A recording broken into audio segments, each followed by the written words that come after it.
Me llamo Eliseo, tengo 49 años, y hace exactamente 47 días mi esposa me llamó a su oficina en medio de la mañana para decirme 5 palabras que destruyeron 18 años de matrimonio. Acabo de heredar $600 millones. Antes de que pudiera siquiera procesar esa cifra absurda, ella empujó unos papeles hacia mí y agregó con una sonrisa helada: arregla tus cosas y sal de nuestro apartamento inmediatamente. Cuando llegué a casa esa tarde, todos mis documentos personales estaban sobre la mesa. Papeles de separación. Ya firmados por ella. Solo faltaba mi firma. Me senté, leí cada línea en silencio, tomé el bolígrafo y firmé sin decir una palabra. Ella estaba parada junto a la ventana, observándome. Cuando terminé, me levanté, la miré a los ojos y le dije con toda la calma del mundo: disfruta tu nueva fortuna, Nayla. Y ella se rió. Se rió fuerte, como si acabara de escuchar el mejor chiste de su vida. Lo que ella no sabía en ese momento, lo que no podía ni imaginar, era que 47 días después esa risa se convertiría en el peor error de su existencia. Pero estoy adelantándome. Déjenme contarles cómo llegamos hasta aquí, porque esta historia no comienza con gritos ni portazos. Comienza mucho antes, en una vida tan ordinaria que podría ser la de cualquiera. Soy ingeniero civil. Trabajo en una empresa de construcción mediana, superviso obras, reviso planos, firmo permisos. Salgo de casa a las 6 de la mañana cuando todavía está oscuro, regreso a las 7 de la noche cuando ya oscureció de nuevo. Durante 18 años hice exactamente eso. Pagué cada cuenta, cada cuota del apartamento, cada cena, cada servicio. Nunca faltó comida en la mesa. Nunca nos cortaron la luz. Nunca nos atrasamos con nada. Éramos estables. Éramos seguros. Éramos, como Nayla empezó a decir en los últimos años, aburridos. Nayla trabajaba en recursos humanos de una compañía mediana. Ganaba bien. Entre los dos teníamos suficiente para vivir cómodos. No ricos, pero tampoco apretados. Vacaciones una vez al año. Un auto decente. Un apartamento de 2 habitaciones en un barrio tranquilo. Yo pensaba que eso era suficiente. Pensaba que construir una vida juntos significaba exactamente eso: estabilidad, respeto, compañía. Qué ingenuo fui. Ella cambió hace como 3 años. Empezó a seguir cuentas de millonarios en redes sociales. Mujeres con carteras de diseñador, autos importados, viajes a Dubái. Hombres con relojes que costaban más que nuestro apartamento. Influencers que vendían cursos de éxito y manifestación de abundancia. Nayla pasaba horas viendo esas vidas perfectas, esas vidas que brillaban. Y cada vez que me miraba a mí, veía decepción en sus ojos. Como si yo fuera la prueba viviente de que había elegido mal. Nunca discutimos por eso. Ella no gritaba.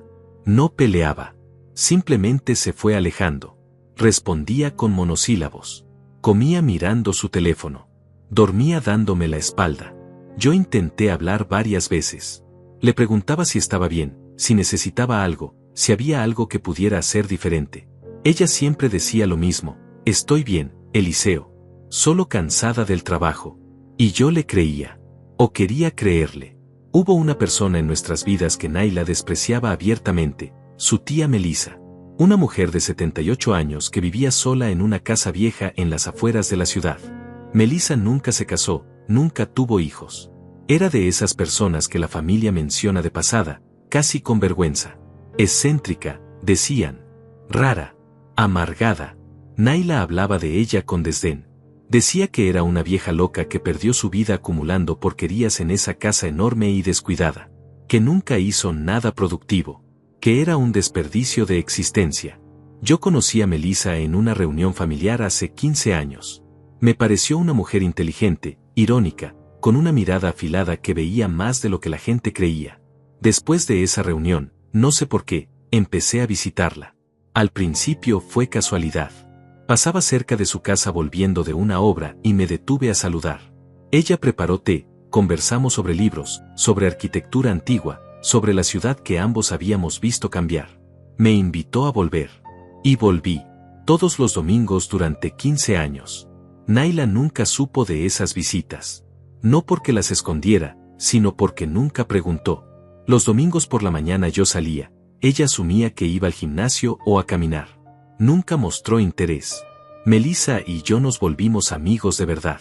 Ella me contaba historias de su juventud, de los negocios que había manejado en silencio, de las decisiones que tomó cuando las mujeres no tomaban decisiones. Yo le arreglaba cosas en la casa, cambiaba focos, reparaba grifos, podaba el jardín. Éramos compañía mutua, nada más. Hace 4 meses, Melissa me llamó un martes por la noche. Su voz sonaba débil. Me dijo que no se sentía bien, que necesitaba llevarla al hospital. Fui inmediatamente. Pasó 3 días internada. Los médicos dijeron que su corazón estaba fallando. Ella lo sabía. Me lo dijo sin dramatismo, como quien comenta el clima. Eliseo, me quedan semanas, quizás un mes. Quiero que sepas que has sido la única persona que me trató como un ser humano en los últimos años. Te agradezco cada domingo. 2 semanas antes de morir, Melissa me entregó una caja de madera. Pesaba poco. Adentro había papeles doblados, sobres amarillentos. Me dijo, guarda esto, ábrelo solo después de que yo me vaya.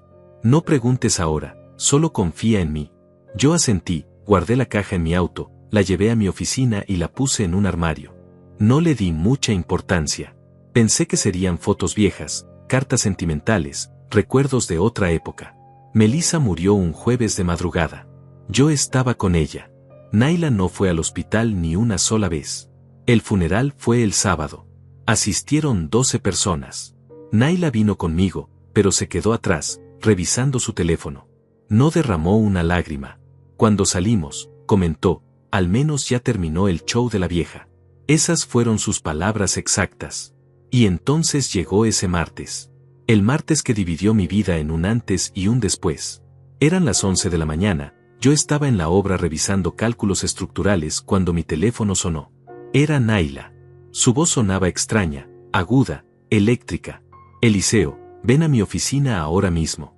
Es urgente. Necesito que vengas ya. No me dio tiempo de preguntar nada. Colgó. Sentí un escalofrío. Le pedí permiso a mi jefe, Enrique, un hombre de 55 años que siempre fue justo conmigo. Le expliqué que mi esposa me había llamado con urgencia, que parecía algo serio. Él me miró preocupado, me puso una mano en el hombro y me dijo, ve tranquilo, Eliseo. La familia es primero.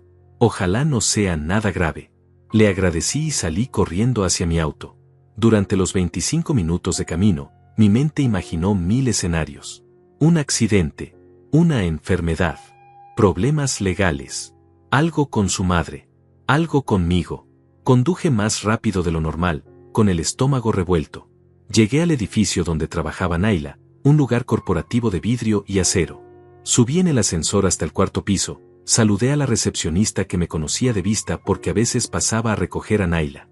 Ella me devolvió el saludo, pero su expresión era rara, como si supiera algo que yo no sabía.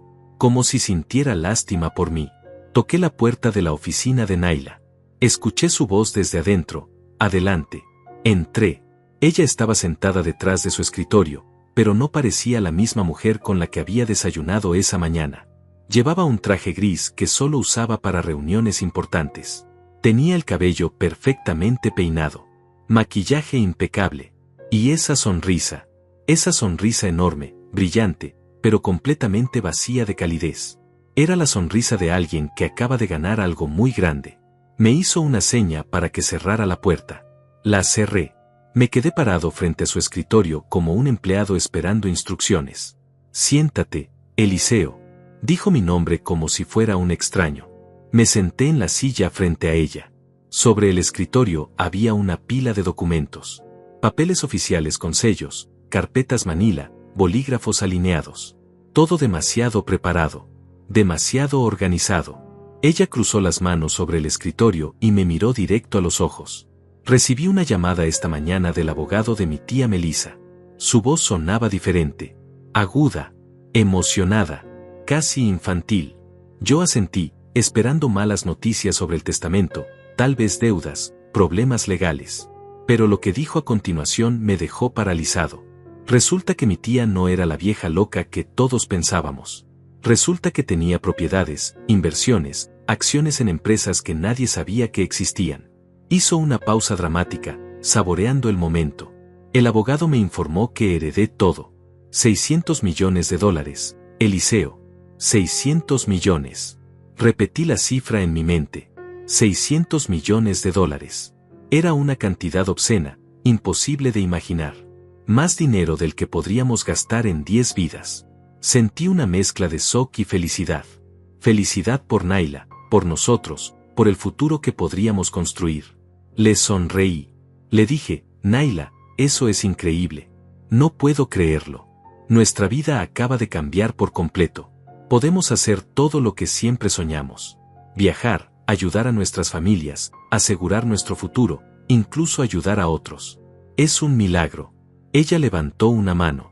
Un gesto seco, cortante, como si estuviera deteniendo el tráfico. Su sonrisa se volvió más fría. Nuestro futuro no, Eliseo. Mi futuro. Esas 4 palabras cayeron como piedras. Empujó los papeles hacia mí. Eran documentos de separación, divorcio, distribución de bienes, términos y condiciones. Todo ya redactado, todo ya preparado. Solo faltaban las firmas. La fecha en los documentos era de 2 días atrás. 2 días. Ella había planeado esto antes de siquiera recibir la noticia de la herencia. O tal vez ya lo sabía. Me explicó con una calma aterradora que llevaba años sintiéndose atrapada. Que nuestra vida era pequeña, mediocre, sin brillo. Que yo era un buen hombre, sí, responsable, trabajador, predecible. Pero que eso no era suficiente. Que ella siempre supo que merecía más. Que estaba destinada a algo más grande que pagar cuentas y ver televisión los viernes por la noche. Que esta herencia era su oportunidad de liberarse. De ser quien realmente era. Una mujer poderosa, independiente, libre. Dijo todo eso sin levantar la voz. Sin gritar. Sin llorar. Como si estuviera leyendo un reporte corporativo. Y ahí estaba yo, sentado frente a ella, escuchando cómo 18 años de matrimonio se evaporaban en un discurso de 3 minutos. Le pregunté si había alguien más. Ella negó con la cabeza. No es eso, Eliseo. No hay otro hombre. Simplemente ya no quiero esta vida.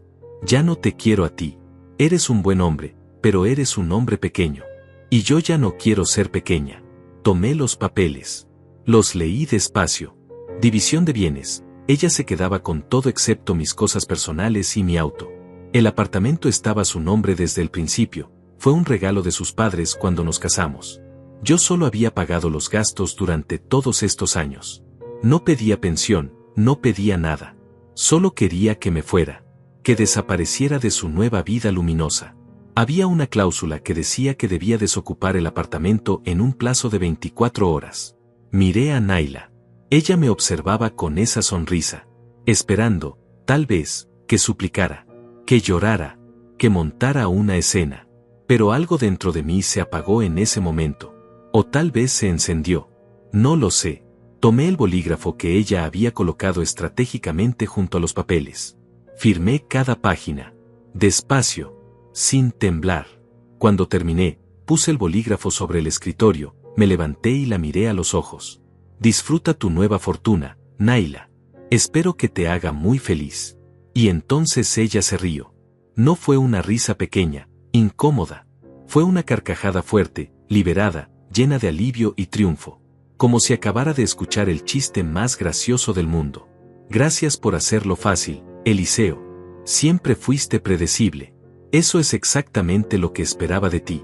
Salí de esa oficina con la cabeza en alto, pero con el pecho completamente vacío. Conduje de regreso al apartamento. Nuestro apartamento. Su apartamento. Subí las escaleras, abrí la puerta. Todo estaba igual. La sala con los mismos muebles que habíamos comprado juntos. La cocina donde preparaba café cada mañana. El dormitorio donde habíamos dormido lado a lado durante casi 2 décadas. Pero ya no era mi hogar. Sobre la mesa del comedor estaban mis documentos. Pasaporte, acta de nacimiento, títulos universitarios, papeles del auto. Todo organizado en una carpeta.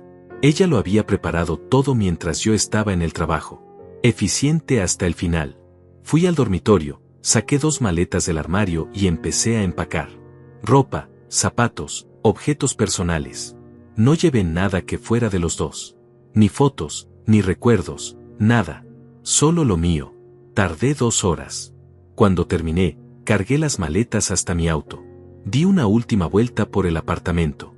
18 años resumidos en 2 maletas y una carpeta de documentos. Cerré la puerta sin mirar atrás. Conduje sin rumbo por 20 minutos hasta que vi un hotel económico. Renté una habitación por una semana. Subí mis cosas, me senté en la cama y miré la habitación vacía. Una cama individual, un televisor antiguo, una ventana que daba a un estacionamiento. Esto era todo ahora. No sentí rabia. No sentí tristeza. Solo un vacío extraño, como si estuviera flotando fuera de mi propio cuerpo. Tomé mi teléfono, pensé en llamar a alguien. ¿Pero a quién? No tenía familia cercana. Mis amigos eran más bien conocidos del trabajo. Naila había sido mi mundo durante tanto tiempo que olvidé construir uno propio. Esa noche no dormí. Me quedé mirando el techo de esa habitación de hotel, escuchando los autos pasar por la calle, las voces amortiguadas de otros huéspedes, el zumbido del aire acondicionado viejo. Repasé cada momento de los últimos 18 años, buscando señales que debía haber visto. Todas estaban ahí. La forma en que Naila dejó de preguntarme cómo estuvo mi día.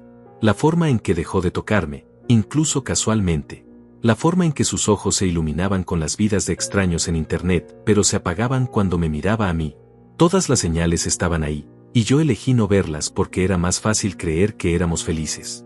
A las 6 de la mañana me duché, me vestí con la misma ropa de trabajo de siempre y conduje hasta la obra. Enrique me vio llegar y se acercó inmediatamente. Me preguntó cómo estaba todo, si mi esposa estaba bien. Le dije la verdad, simple y directa: nos separamos ayer, Enrique. Ella heredó mucho dinero y decidió que ya no me necesitaba en su vida. Él se quedó callado un momento, luego me dio un abrazo torpe pero sincero. Lo siento mucho, Eliseo. Si necesitas tiempo, tómatelo. Yo negué con la cabeza. Necesito trabajar. Necesito mantener mi mente ocupada. Él asintió, entendió. Los días siguientes fueron mecánicos. Despertaba, trabajaba, comía algo rápido, volvía al hotel, dormía mal, repetía. No busqué otro apartamento todavía. No tenía energía para eso. El hotel era suficiente. Una semana después del divorcio express, algo cambió. Empecé a ver a Naila en todas partes. No físicamente, sino virtualmente. Ella abrió cuentas en todas las redes sociales. Instagram, Facebook, TikTok. Su primer post era una foto de ella con lentes de sol carísimos, sentada en un restaurante elegante, con un texto que decía: nueva vida, nueva yo, sin límites.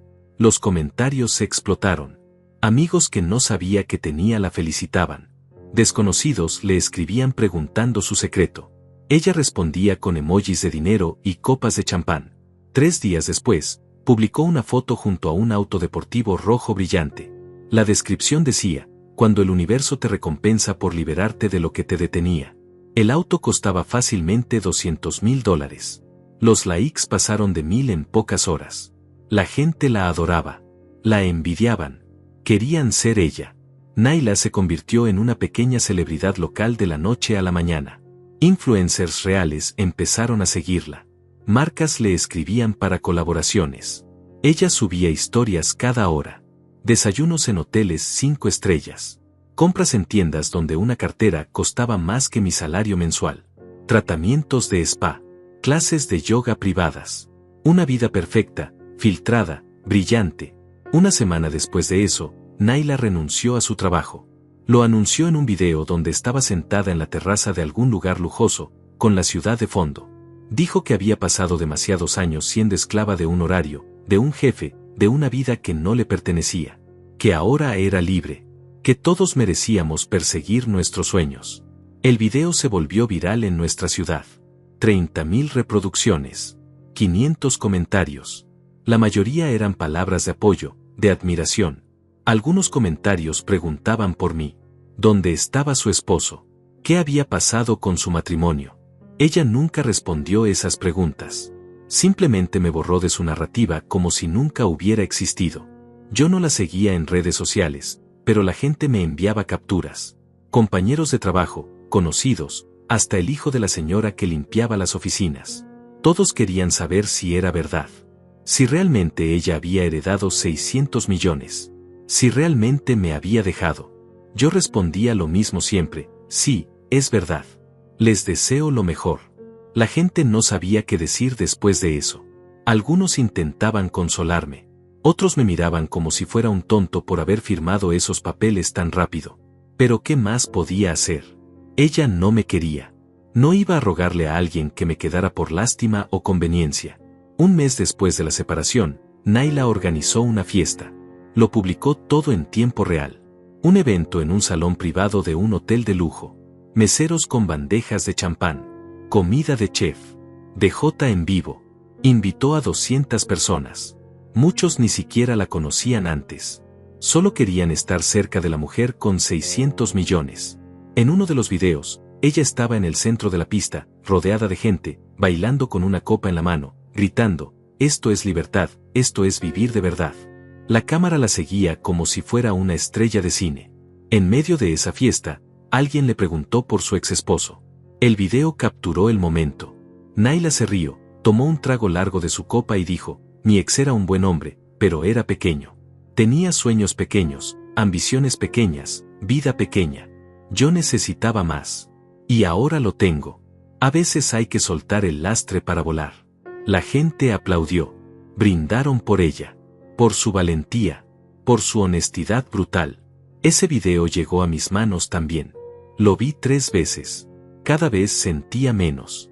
Como si mi capacidad de sentir dolor se hubiera agotado.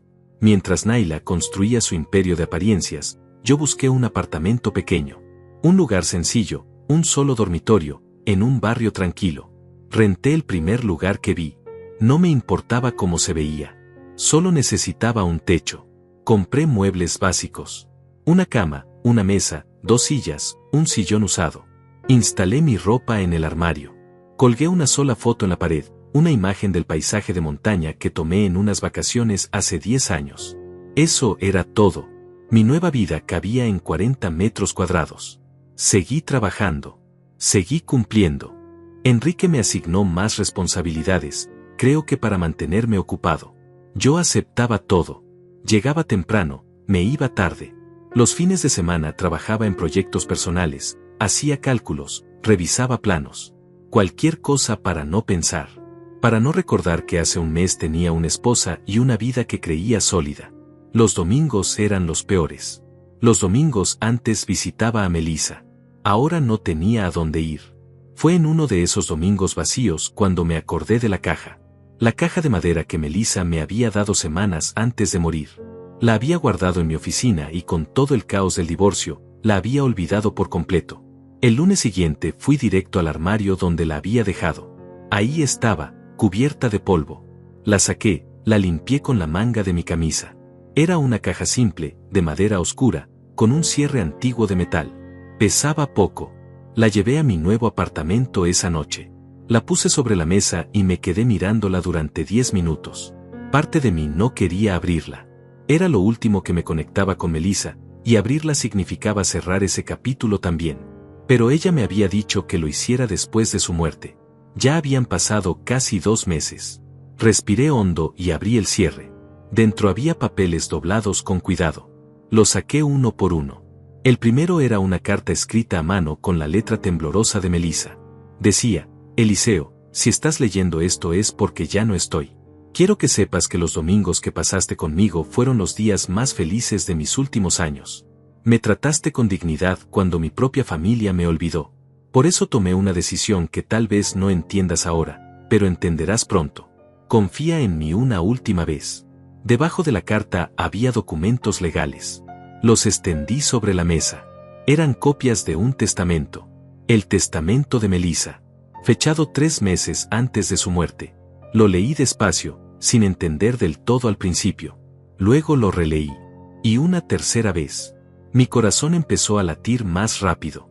Las palabras estaban ahí, claras, certificadas, selladas por un abogado. Melissa había dejado toda su fortuna a una sola persona. Y esa persona no era Nayla. El testamento tenía mi nombre. Eliseo Márquez. Beneficiario único de todos los bienes, propiedades, inversiones y activos de Melissa Contreras. Leí esa línea 10 veces. 20 veces. No podía ser real. Tenía que ser un error. Busqué entre los papeles algo que explicara esto. Encontré otro documento.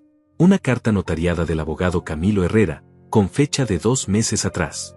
En ella explicaba que Melissa había actualizado su testamento en secreto.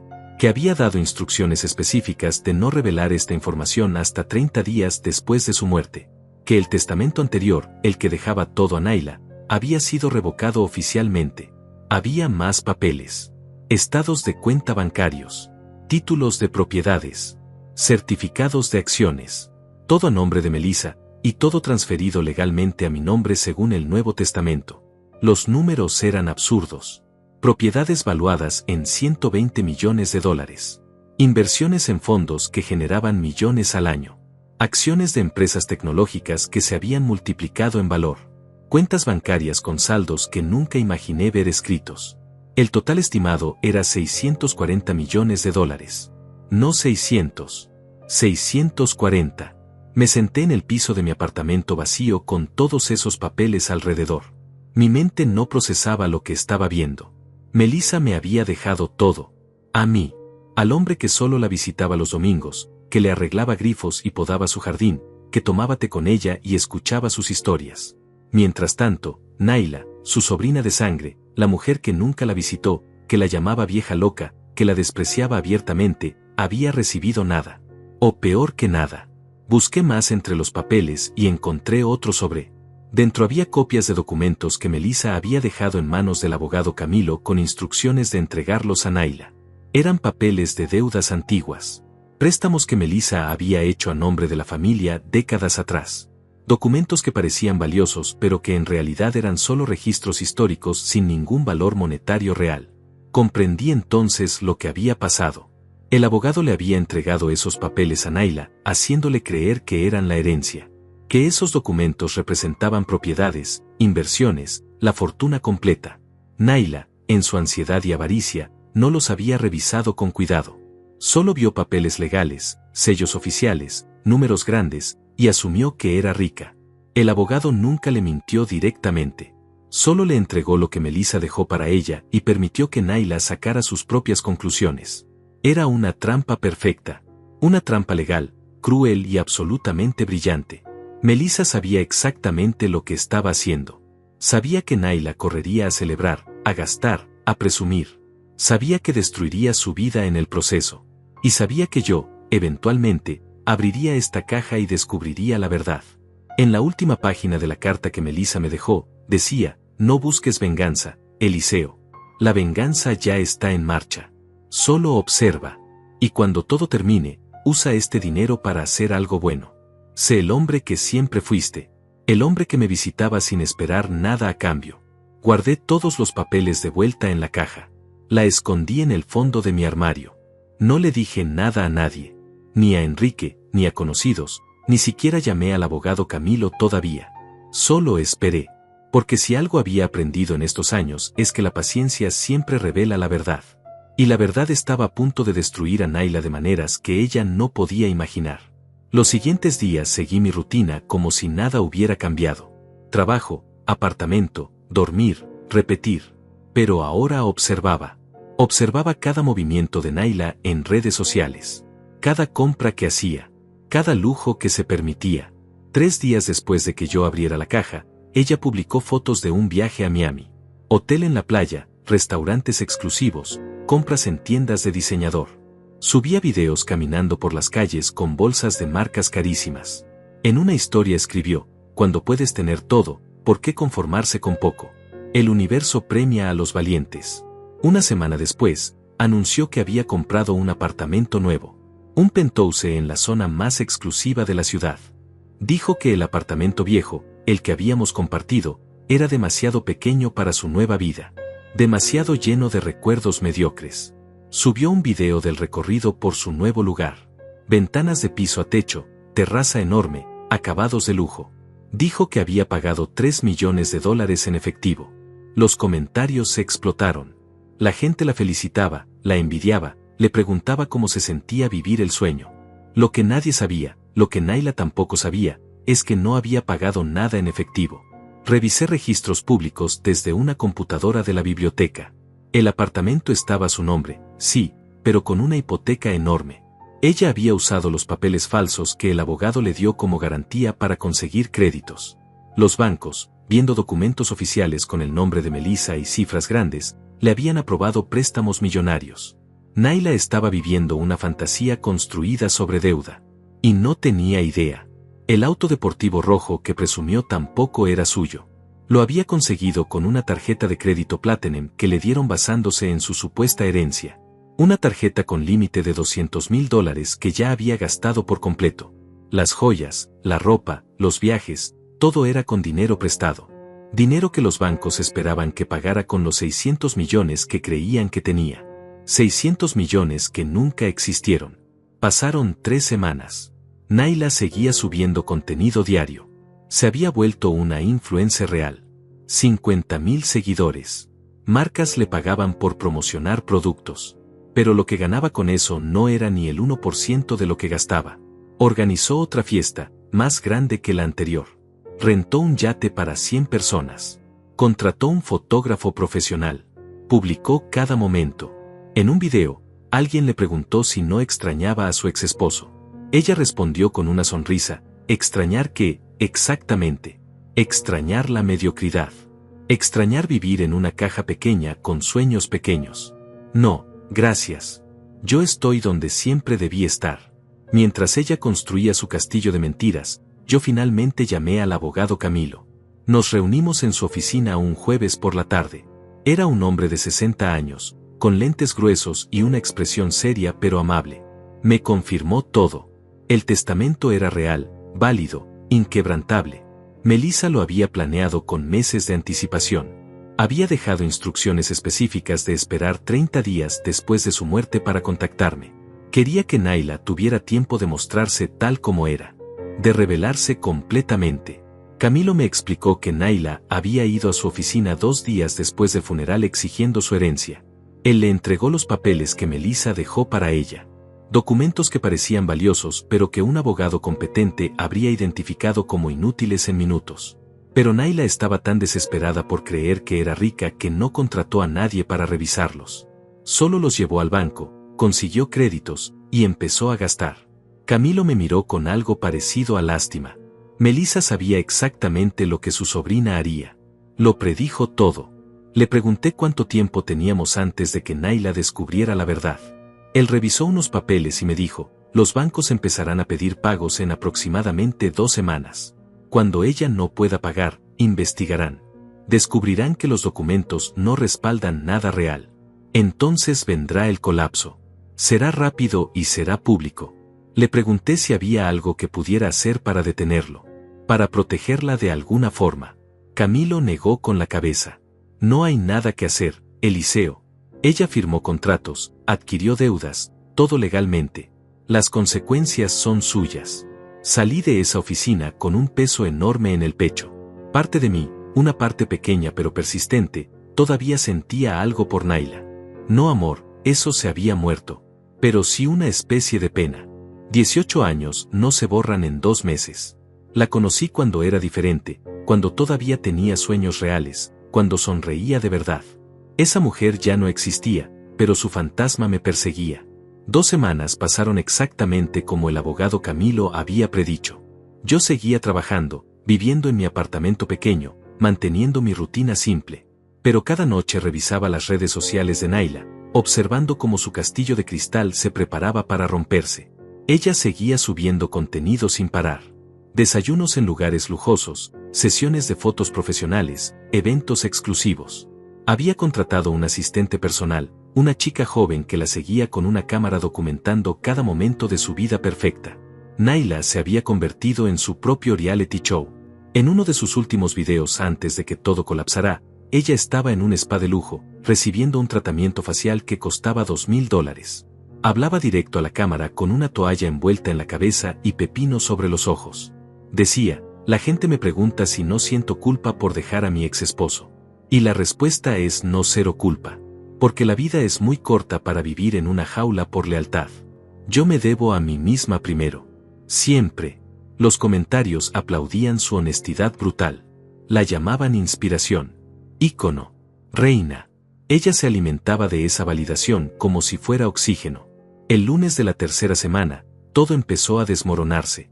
Naila no publicó nada en la mañana, lo cual era raro. Ella siempre subía algo antes de las 8. Buenos días desde mi terraza, café con vista, afirmaciones positivas. Pero ese día, silencio. A las 2 de la tarde, finalmente apareció una historia. No era en un lugar lujoso. Era en su auto, su rostro sin maquillaje, ojos rojos. El texto decía: a veces el universo te pone pruebas. Manténganse atentos. Sin más explicación. Los comentarios empezaron inmediatamente. ¿Qué pasó? ¿Estás bien? Te enviamos amor. Ella no respondió ninguno. Esa noche recibí un mensaje de un número desconocido. Era de Karina, una prima lejana de Naila que siempre fue amable conmigo. El mensaje decía: Eliseo, no sé si ya te enteraste, pero Naila está en problemas. El banco la llamó hoy. Algo sobre documentos falsos y deudas impagas. Está desesperada. Pensé que debería saberlo. No respondí el mensaje. Solo lo leí 3 veces y guardé el teléfono. Al día siguiente, martes, Naila publicó un video largo. Estaba sentada en el piso de su penthouse vacío, sin muebles visibles detrás de ella. Su voz temblaba. Explicó que había habido un malentendido con los documentos de la herencia, que el banco había cometido un error, que estaban revisando todo con abogados, que era solo cuestión de tiempo antes de que se resolviera, pero que mientras tanto, necesitaba ser transparente con su comunidad. Había pausado algunas compras. Estaba siendo más cuidadosa. Pero todo estaba bajo control. Los comentarios esta vez eran diferentes. Menos apoyo, más preguntas. Esto suena raro. ¿Qué tipo de malentendido? ¿Por qué el banco cometería un error así? Ella no respondió a ninguno. El miércoles, Naila borró todas sus publicaciones recientes. Su feed quedó casi vacío.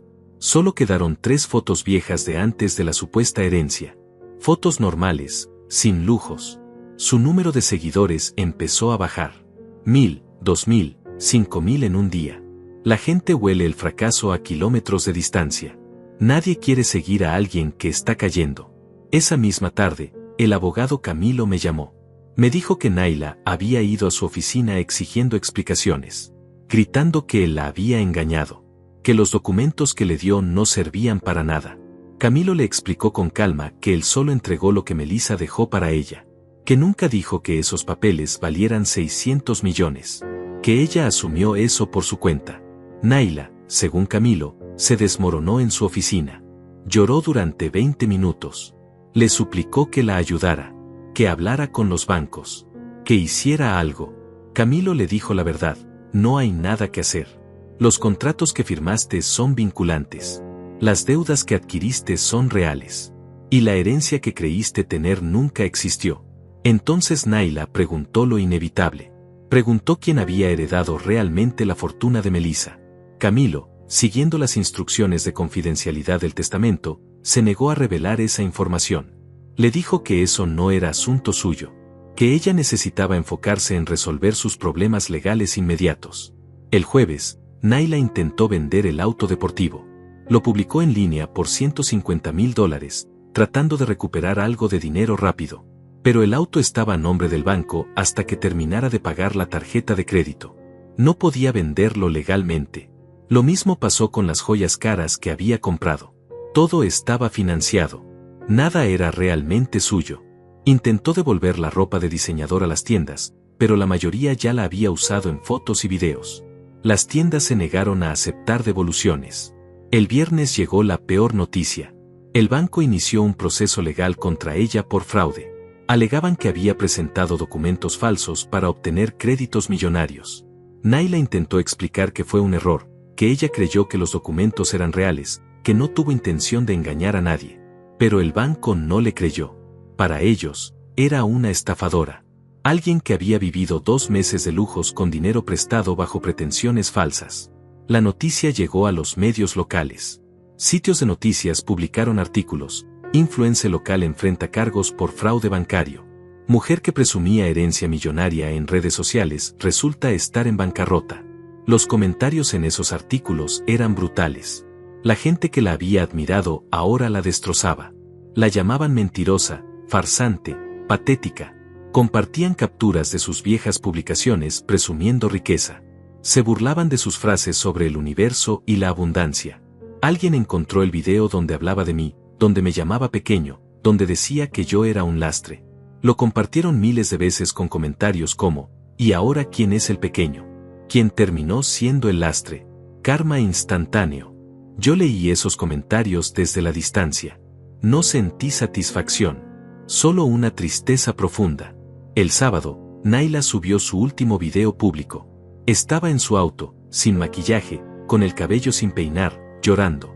Dijo que todo había sido un error horrible, que ella nunca quiso engañar a nadie, que creyó genuinamente que había heredado esa fortuna, que tomó decisiones basándose en información que resultó ser falsa, que estaba enfrentando las consecuencias de sus acciones y que pedía perdón a su comunidad, a las marcas que confiaron en ella, a su familia. Y luego, después de una pausa larga, dijo mi nombre. Eliseo, si estás viendo esto, cometí el error más grande de mi vida. Dejarte fue la decisión más estúpida que he tomado. No espero que me perdones. Solo necesitaba decirlo. El video terminó ahí. No respondí. No la llamé. No hice nada.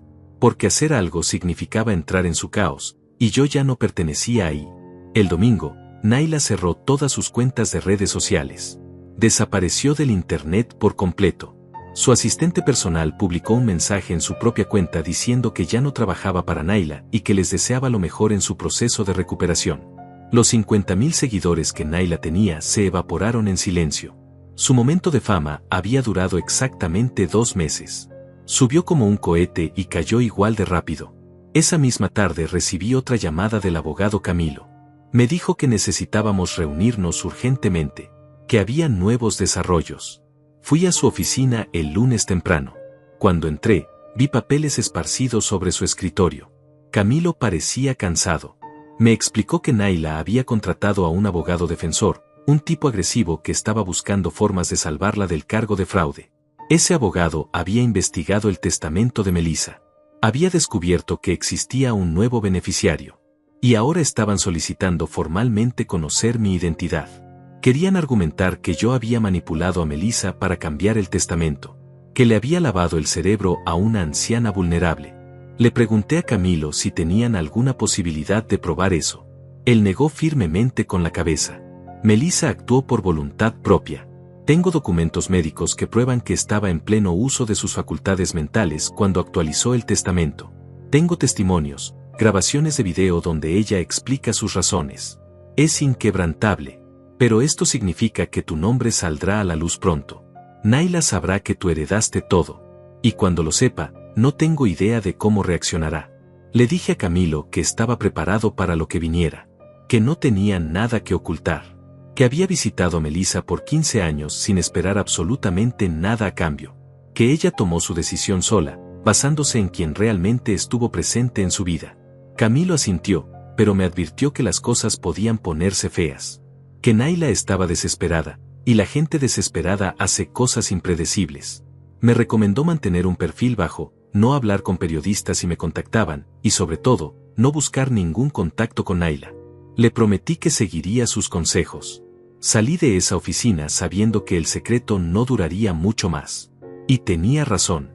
3 días después, el miércoles por la tarde, estaba revisando unos planos en la obra cuando Enrique se acercó con una expresión extraña. Me dijo que había una mujer preguntando por mí en la entrada, que parecía alterada, que insistía en hablar conmigo inmediatamente. No necesitaba preguntar quién era. Bajé las escaleras del edificio en construcción y la vi parada junto a la valla de seguridad. Era Nayla. No la había visto en persona desde ese día en su oficina cuando firmé los papeles del divorcio. Había pasado casi 2 meses, pero parecían años. Se veía completamente diferente. Sin maquillaje. Cabello recogido en una cola simple. Ropa normal, unos jeans y una blusa gris. Ojeras profundas. Había perdido peso. Pero lo que más me impactó fue su mirada. Ya no había esa chispa de superioridad, esa confianza arrogante. Solo había miedo y desesperación. Me acerqué despacio. Nos separaba la valla metálica. Ella habló primero. Su voz era pequeña, quebrada. Eliseo, necesito hablar contigo. Por favor. Le dije que no teníamos nada de qué hablar. Que ella había dejado muy claro lo que pensaba de mí y de nuestra vida juntos. Que yo había seguido adelante como ella me pidió. Nayla negó con la cabeza, las lágrimas ya corriendo por sus mejillas. Cometí un error. Un error horrible. No sabía lo que hacía. Estaba cegada por la posibilidad de tener más, de ser más. Pero ahora lo perdí todo. Todo, Eliseo. Y me enteré de algo. Me enteré de que tú heredaste la fortuna de mi tía. Que todo este tiempo tuviste el dinero que yo creí que era mío. Ahí estaba. La verdad finalmente expuesta. No lo negué. Simplemente asentí. Ella me miró como si esperara una explicación, una justificación. Le dije la verdad. Tu tía y yo fuimos amigos durante 15 años. La visitaba cada domingo. Me contaba su vida, yo la escuchaba. Le arreglaba cosas de la casa, ella me preparaba té. Nunca esperé nada a cambio. Nunca supe que tenía dinero hasta después de que murió. Ella decidió dejarme su fortuna porque fui la única persona que la trató con dignidad en sus últimos años. No fue manipulación. Fue consecuencia de ser un ser humano decente. Naila se desmoronó completamente. Se aferró a la valla metálica como si fuera lo único que la mantenía de pie. Me suplicó. Me rogó que la ayudara. Que compartiera algo de la herencia con ella. Que después de todo, era la sobrina de sangre de Melissa. Que merecía algo. Que yo era un buen hombre, que siempre fui generoso, que por favor la salvara de esta pesadilla. Yo la miré en silencio durante varios segundos. Luego le recordé sus propias palabras. Le recordé cómo me echó de nuestro apartamento sin un segundo de duda. Cómo me llamó pequeño en videos que millones vieron. Cómo celebró liberarse del lastre que yo representaba. Le dije, Naila, tú tomaste tus decisiones basándote en lo que creíste que era tu mejor futuro. Yo no estaba en ese futuro. Me dejaste muy claro que yo no era suficiente para ti. Ahora yo estoy tomando mis decisiones basándome en mi futuro. Y tú no estás en él. No por venganza. No por crueldad. Simplemente porque ya no hay nada entre nosotros. Firmamos papeles. Nos divorciamos. Terminó. Te deseo lo mejor resolviendo tus problemas legales, pero no puedo ayudarte. No voy a ayudarte. Ella gritó. Me llamó egoísta, cruel, despiadado. Me dijo que yo era peor que ella. Que al menos ella había sido honesta sobre no quererme. Pero yo, según sus palabras, estaba disfrutando verla sufrir. Le respondí con calma, no estoy disfrutando nada de esto. Pero tampoco voy a rescatarte de las consecuencias de tus propias acciones. Crecimos juntos, Naila. Construimos una vida juntos. Y tú la destruiste en una llamada telefónica porque creíste que tenías algo mejor. Ahora vives con esa decisión. Yo vivo con la mía. Me di la vuelta y caminé de regreso a la obra. Ella siguió gritando mi nombre, pero no volteé. Enrique me esperaba arriba con expresión preocupada. Me preguntó si estaba bien. Le dije que sí, que solo era mi exesposa procesando el final de algo que ya estaba muerto. Él no preguntó más. Esa noche, de regreso en mi apartamento, me senté en el sillón usado que había comprado y me pregunté si había hecho lo correcto. Si debía haber mostrado más compasión, más misericordia. Pero luego recordé la risa. Esa risa cuando firmé los papeles del divorcio.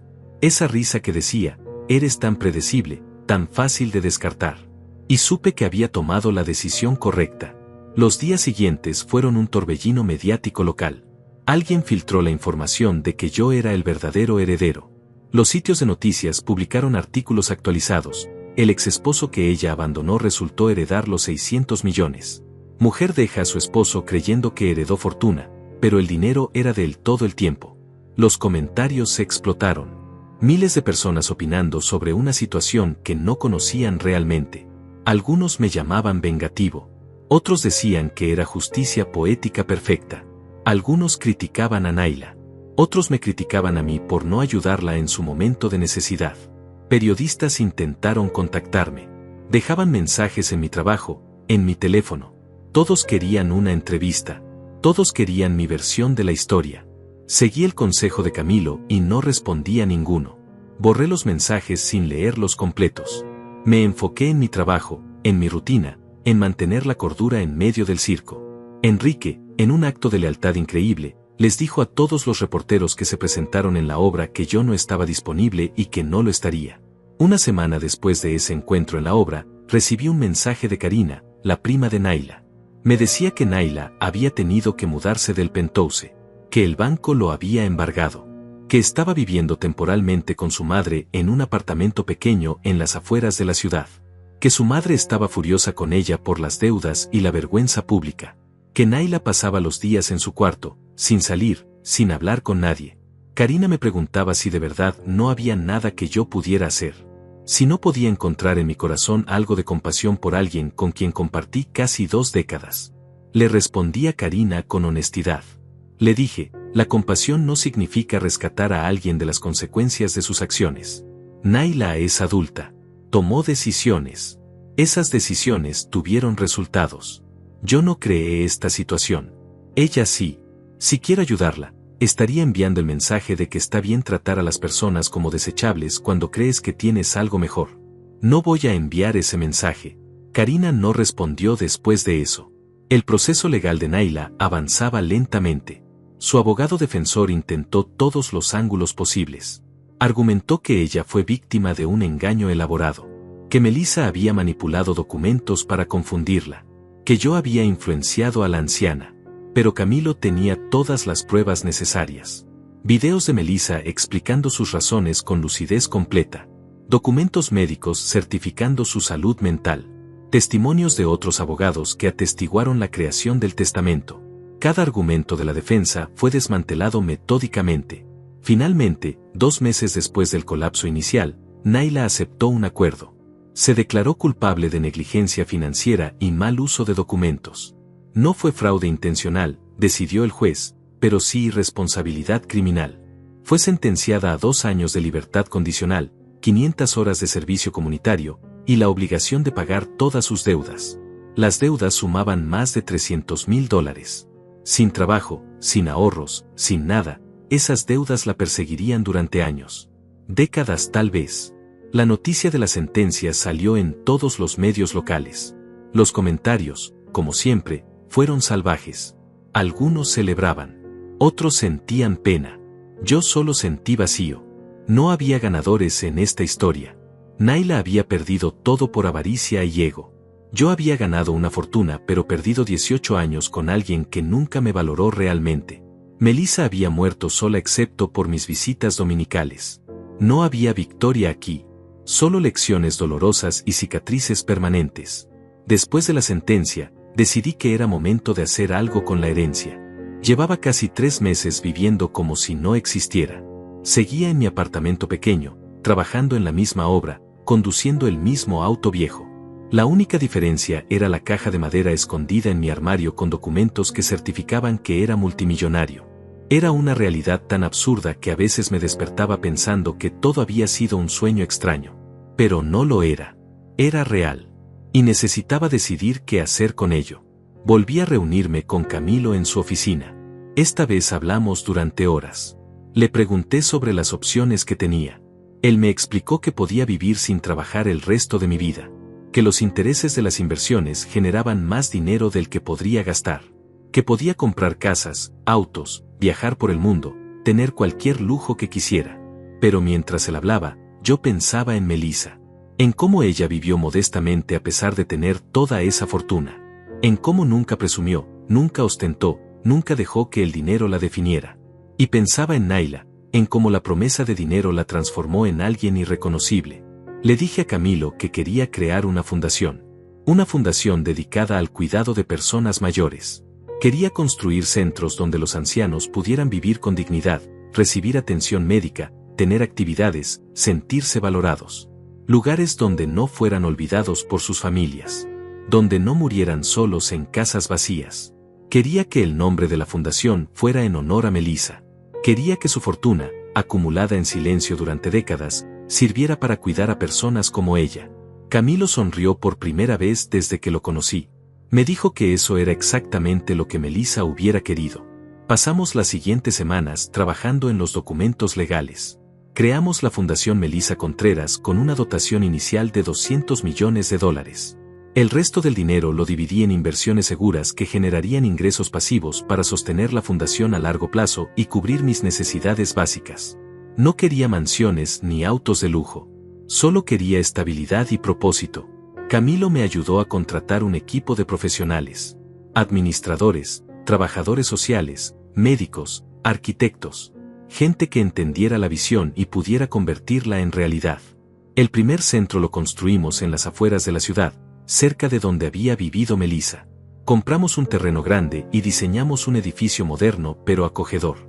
Habitaciones privadas con baños completos, áreas comunes luminosas, jardines amplios, biblioteca, sala de cine, talleres de arte, consultorio médico equipado. Contratamos personal capacitado y comprometido, enfermeras, doctores, terapeutas, cocineros, personal de limpieza. Establecimos salarios justos y beneficios buenos. Queríamos que la gente que trabajara ahí se sintiera valorada también. El centro abrió 6 meses después del inicio del proyecto. Lo llamamos Casa Melissa. Tenía capacidad para 50 personas. La primera semana se llenó completamente.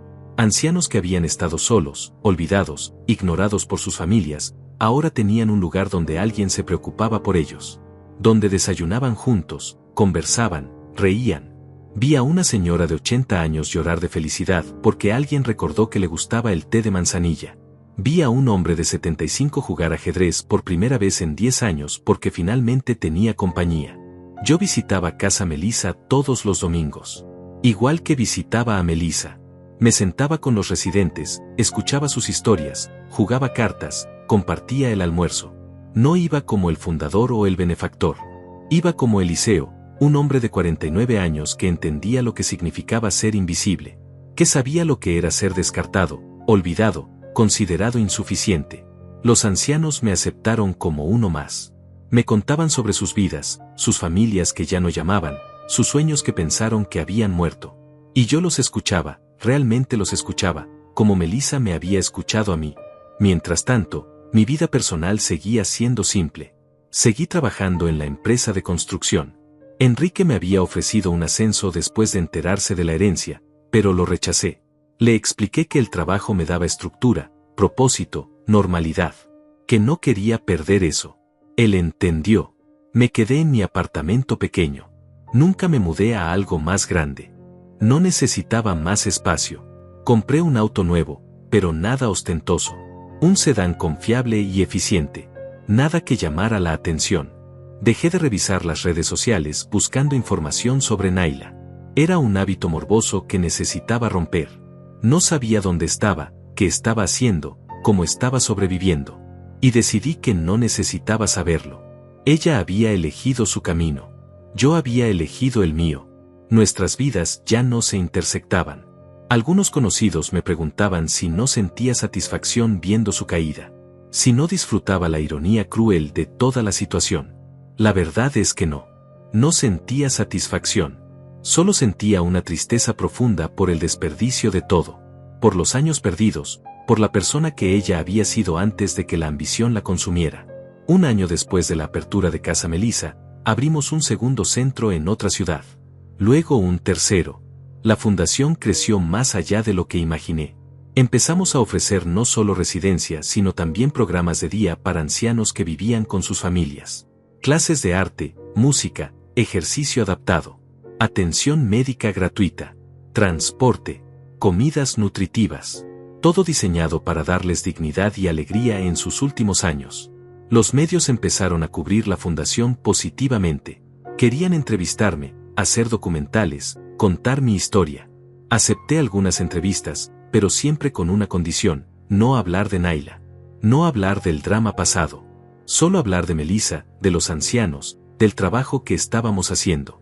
En una de esas entrevistas, un periodista me preguntó qué había aprendido de toda esta experiencia. Pensé en esa pregunta durante varios segundos antes de responder. Le dije: aprendí que el dinero revela quiénes somos realmente. No nos cambia, solo amplifica lo que ya estaba ahí. Si eres generoso, el dinero te permite ser más generoso. Si eres egoísta, el dinero te vuelve más egoísta. Aprendí que las relaciones basadas en conveniencia se desmoronan al primer cambio de circunstancias. Aprendí que la estabilidad y la lealtad son tesoros más valiosos que cualquier cuenta bancaria. Y aprendí que la venganza no trae paz. La paz viene de soltar, de seguir adelante, de construir algo significativo con lo que tienes. El periodista pareció conmovido por la respuesta. El artículo que publicó se volvió viral. Miles de personas lo compartieron. Algunos me escribieron mensajes de apoyo. Otros compartieron sus propias historias de traición, pérdida y reconstrucción.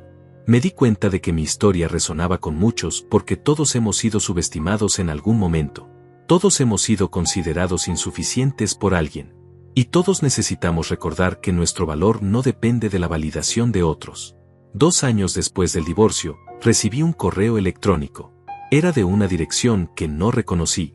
El asunto decía simplemente, disculpa. Lo abrí con el corazón acelerado. Era de Naila. El mensaje era largo, escrito obviamente después de muchos intentos y borradores.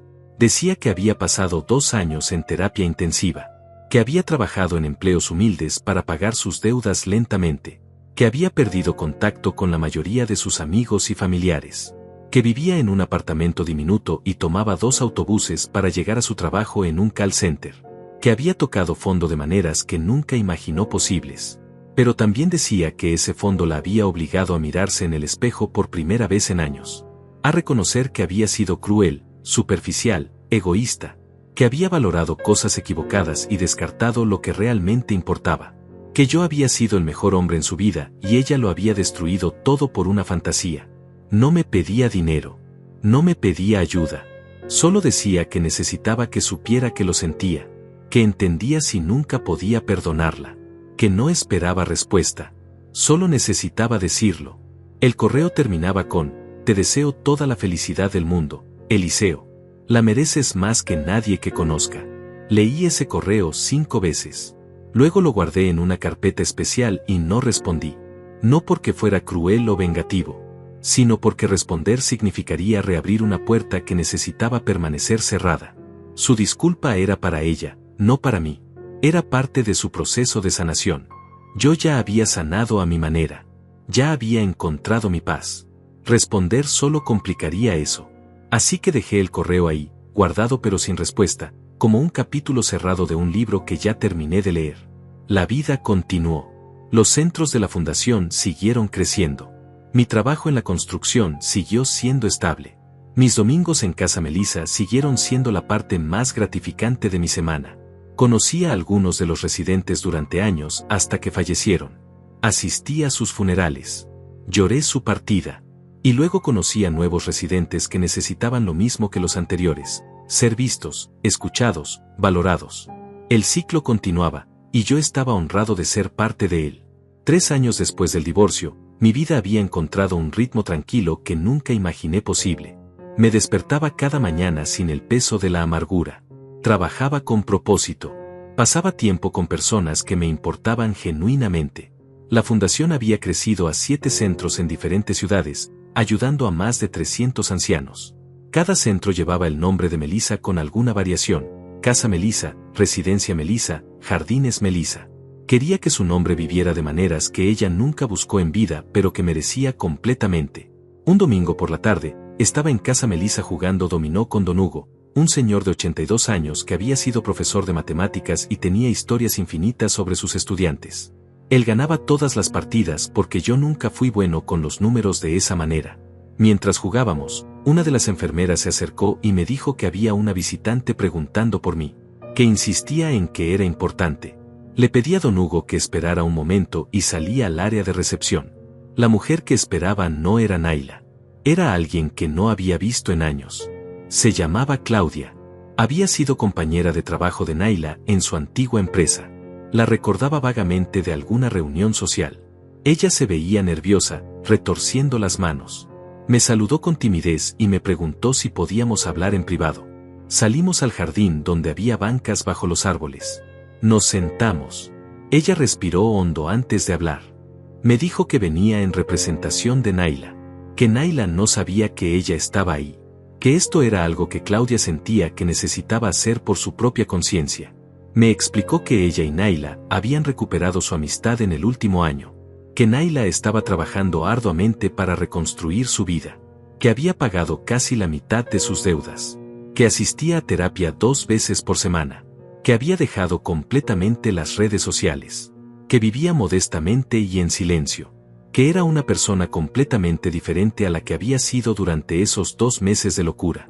Claudia me contó que Naila había intentado suicidarse 8 meses después del colapso, que la habían encontrado en su apartamento después de tomar todas sus pastillas para dormir, que estuvo hospitalizada durante 2 semanas, que esa experiencia fue el verdadero punto de quiebre, el momento en que decidió que tenía 2 opciones, morir o reconstruirse completamente desde cero.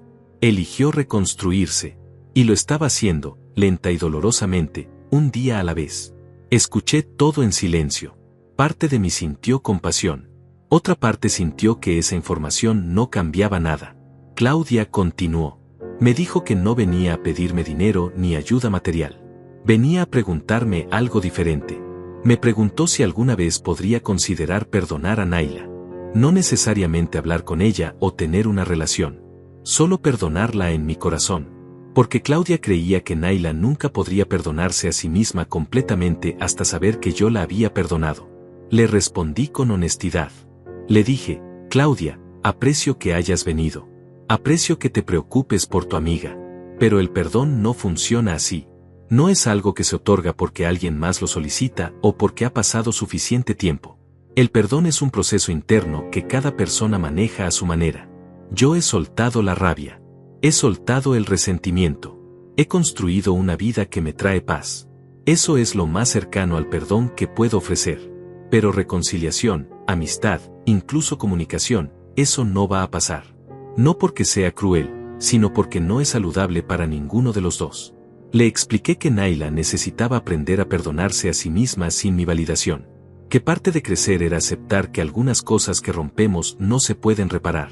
Que algunas relaciones que destruimos no se pueden reconstruir. Y que está bien. Que la vida continúa de todas formas. Que ella podía construir una nueva vida sin necesitar mi absolución. Claudia escuchó con lágrimas en los ojos. Asintió lentamente. Me agradeció por mi honestidad y se fue. Esa conversación me dejó pensando durante días. Me pregunté si estaba siendo demasiado duro. Si debía mostrar más misericordia. Pero luego recordaba no solo la risa, sino todo lo que vino después. Cómo Naila me humilló públicamente. Cómo construyó su imagen sobre mi destrucción. Cómo me llamó pequeño frente a miles de personas. Y entendía que mi decisión de mantener distancia no era castigo. Era protección. Protección de mi paz, de mi estabilidad emocional, de la vida que había construido con tanto esfuerzo. Los meses siguientes trajeron cambios inesperados.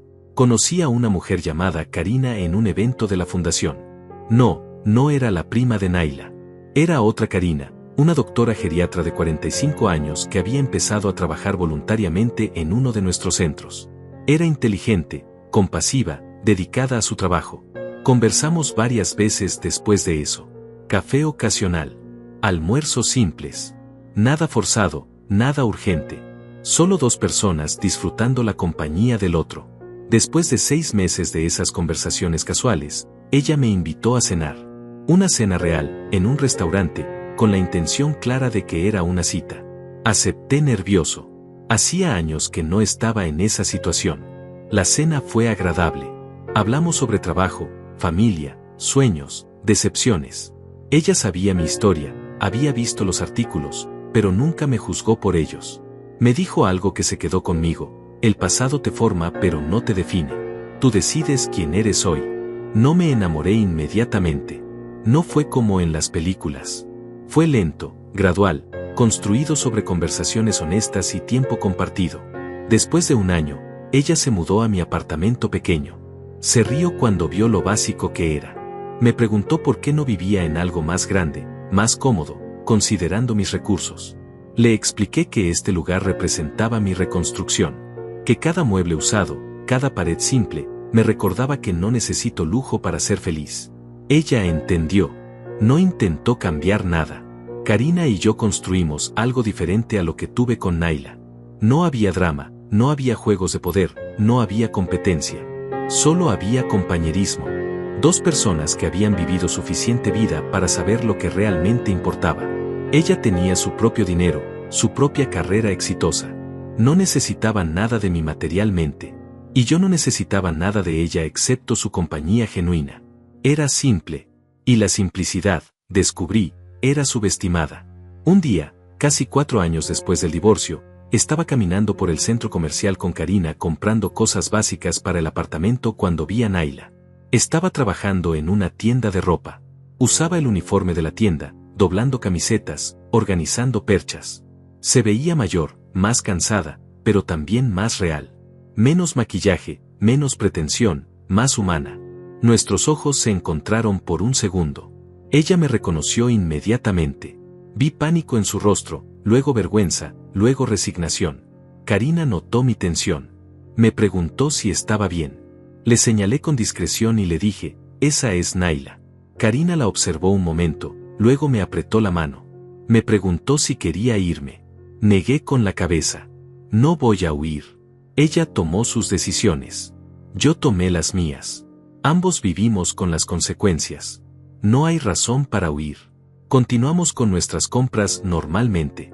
Naila se mantuvo en el fondo de la tienda, evitando nuestro pasillo. No intentó acercarse. No intentó hablar. Y yo no busqué confrontación. Cuando salimos de la tienda, Karina me preguntó cómo me sentía. Le dije la verdad, vacío. No sentí satisfacción viéndola ahí. No sentí venganza cumplida. Solo sentí el peso de todo lo que pudo haber sido diferente si ella hubiera elegido diferente. Si hubiera valorado lo que teníamos en lugar de perseguir una fantasía. Karina me abrazó en medio del centro comercial. No dijo nada. No necesitaba decir nada. Solo estuvo ahí, presente, sólida, real. 5 años después de ese martes que cambió todo, me encontré sentado en el jardín de casa Melissa en una tarde tranquila de domingo. Don Hugo había fallecido 6 meses atrás, y su silla favorita junto al rosal seguía vacía. Nadie se sentaba ahí por respeto. Los demás residentes la llamaban la silla de Hugo, y a veces dejaban flores sobre ella. Yo venía a sentarme cerca cuando necesitaba pensar. Ese día pensaba en cómo había llegado hasta aquí, en el hombre que era hace 5 años y el hombre que era ahora. Karina y yo nos habíamos casado hace 6 meses en una ceremonia pequeña. Solo 20 personas.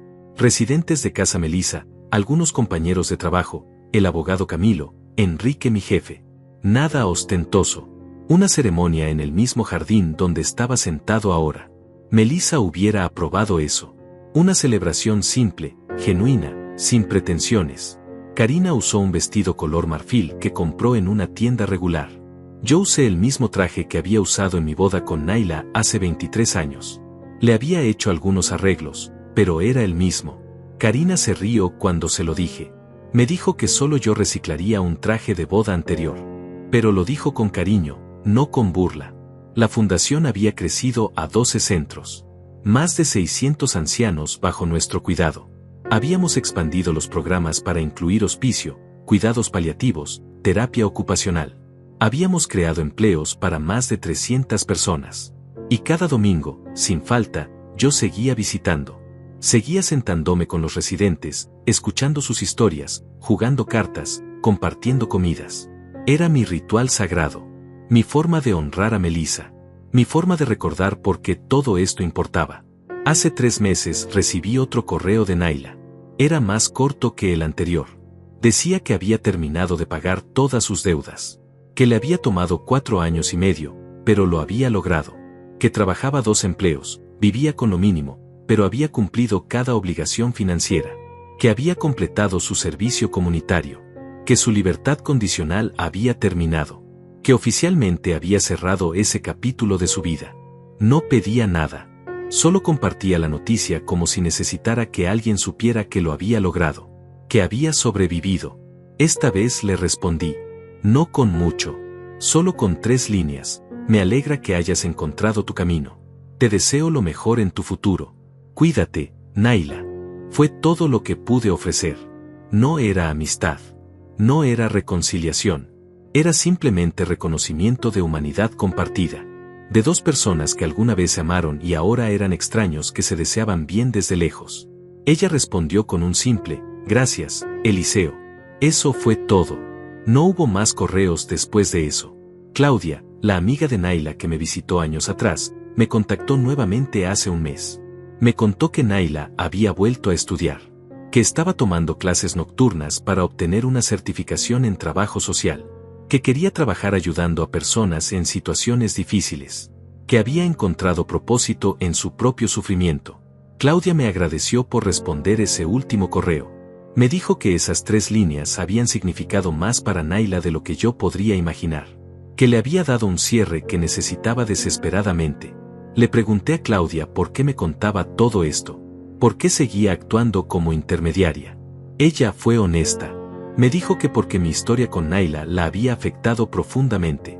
Que ella también había estado persiguiendo validación externa, viviendo para las apariencias, midiendo su valor por cosas superficiales. Que ver el colapso de Naila tan de cerca la despertó. La hizo reevaluar sus propias prioridades. Y que parte de su propia sanación era asegurarse de que tanto Naila como yo encontráramos paz. Le agradecí su honestidad y le deseé lo mejor. Fue una conversación extrañamente sanadora. Mi trabajo en la construcción continuó hasta hace un año, cuando finalmente decidí retirarme. No porque lo necesitara financieramente, sino porque la fundación requería más tiempo y atención. Enrique organizó una pequeña despedida. Mis compañeros me regalaron una placa que decía, al mejor ingeniero y mejor hombre que conocimos. La colgué en mi oficina en la sede de la fundación. Era un recordatorio de que el trabajo honesto, sin importar cuán ordinario parezca, tiene dignidad y valor. Karina se convirtió en la directora médica de todos nuestros centros. Dejó su práctica privada para dedicarse completamente a la fundación. Creó protocolos de atención que otras organizaciones ahora copian. Entrenó a docenas de médicos y enfermeras en cuidado geriátrico compasivo. Juntos construimos algo más grande que nosotros mismos. Algo que sobreviviría mucho después de que nos fuéramos. Esa idea me daba paz profunda. Hace 2 semanas recibí una carta por correo físico. Era de una dirección que no reconocí. La abrí con curiosidad. Adentro había una sola hoja escrita a mano. La letra era de Naila. La carta decía, Eliseo, sé que no esperas saber de mí y probablemente no deberías. Pero alcancé un hito hoy que necesito compartir con alguien que entienda el camino. Me gradué de mi programa de trabajo social. Conseguí un empleo en un refugio para mujeres en crisis. Voy a ayudar a personas que lo perdieron todo a reconstruir sus vidas. Sé lo que es eso ahora. Sé lo que cuesta. No espero tu aprobación ni tu orgullo. Solo necesitaba que supieras que la persona que fui cuando te lastimé ya no existe. Murió hace 5 años. La persona que soy ahora está tratando de hacer algo bueno con lo que queda. Gracias por las 3 líneas que me enviaste. Me dieron permiso para seguir adelante. Te deseo toda la felicidad con Karina. Vi su foto en el artículo sobre la fundación. Se ve como alguien que te ve realmente. Eso es todo lo que siempre mereciste. Cuídate. La carta no tenía dirección de retorno. Le mostré la carta a Karina esa noche. Ella la leyó 2 veces, luego me miró. Me preguntó cómo me sentía. Le dije la verdad, aliviado. Aliviado de que Naila hubiera encontrado un camino hacia adelante. Aliviado de que hubiera transformado su destrucción en algo constructivo. Aliviado de que ambos hubiéramos sobrevivido a ese capítulo terrible y emergido como mejores versiones de nosotros mismos. Karina asintió. Me dijo, el perdón no siempre significa reconciliación. A veces significa simplemente dejar ir y desear bien. Creo que ambos llegaron ahí. Tenía razón. Ahora, sentado en este jardín donde Don Hugo solía contarme sobre sus estudiantes, donde Melissa hubiera querido estar, donde construí algo significativo de las cenizas de mi vida anterior, entiendo cosas que no entendía hace 5 años. Entiendo que el dinero no resuelve problemas de carácter. Que la estabilidad es más valiosa que la emoción. Que ser invisible no significa no tener valor. Que las personas muestran quiénes son realmente cuando creen que tienen poder. Y que la verdadera riqueza no está en cuentas bancarias, sino en relaciones genuinas y propósito significativo. Si pudiera volver atrás y cambiar algo, no sé si lo haría. Esos 18 años con Naila me formaron. Ese divorcio brutal me liberó. Esa herencia inesperada me dio oportunidad de crear impacto real. El dolor fue inmenso, sí, pero el crecimiento también lo fue.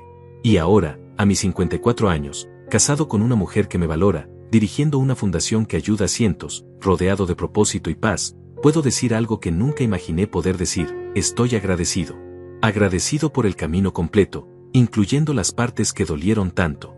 Melissa me enseñó que la generosidad silenciosa es más poderosa que la ostentación ruidosa. Naila me enseñó que el carácter verdadero emerge en momentos de tentación.